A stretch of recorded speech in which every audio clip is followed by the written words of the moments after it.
Hello everyone, welcome back to my channel. Ado ngasi se Elisa thongdoini. Ado Elisa se chamna khotana loire. Aduga sisina magi marum ga mabuk kaduna ko sina ngan gani ba ko. Thau khara hapaga ngalani. Jangan khara hape.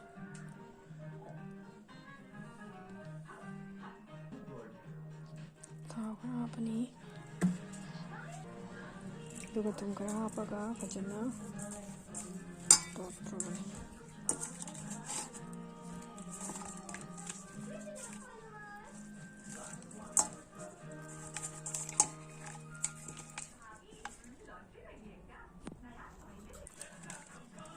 Jadi fajana tuat ini bako.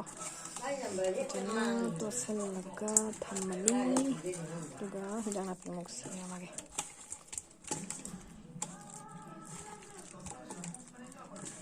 Kimera se pare tanto to bani nuai te.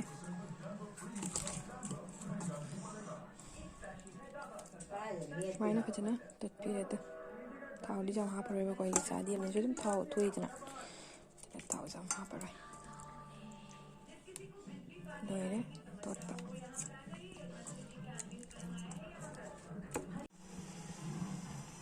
sikana ngasai gi nga dot pado leire adugana sina magi machanoi dune ba adi alu ne kamasimbi ne kolai maru ne aduga sise jenam na thongdoi ni jenam ga passport ga hapaga ko deki sina agi nga magu to ado hadi main una di cak tengah tu pun ni boko, ada cak tengah saya cak tu, hadi hana thong dure ba, adu tu ngan na kau tre, adu tu nasi dah ina hadi sing jakar sahal laga, kau asyik hab cel laga, kau amor kak city kamal laga tu muthal ni ba.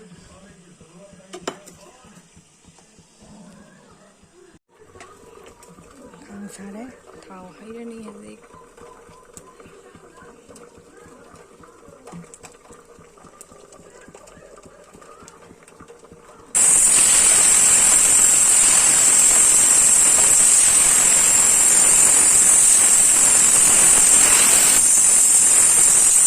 Mulle, mari kau mulle, ada kau wali, ayo dulu, dulu lihat ya, kita tidak tahu lagi.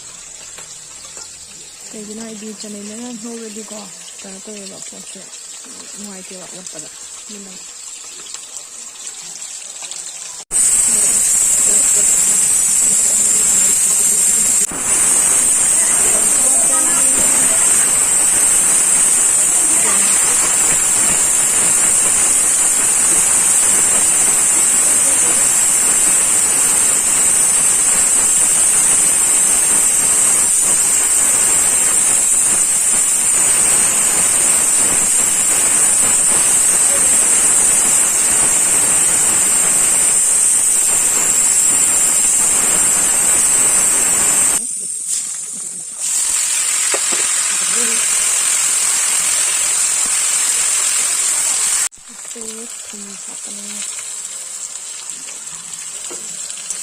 Semua begini apa? Kemudian janganlah menggila ni.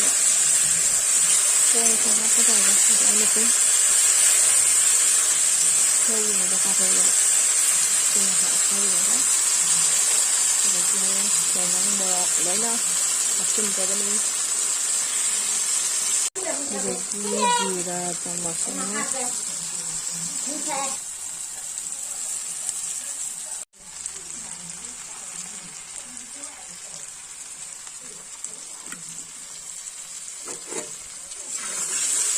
Jadi kan apa yang mau kita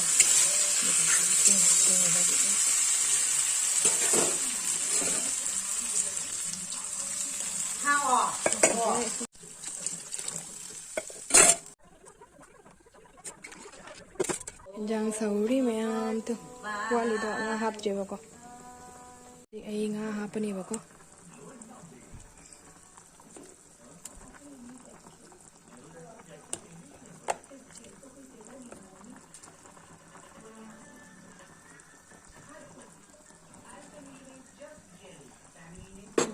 dalam khai ra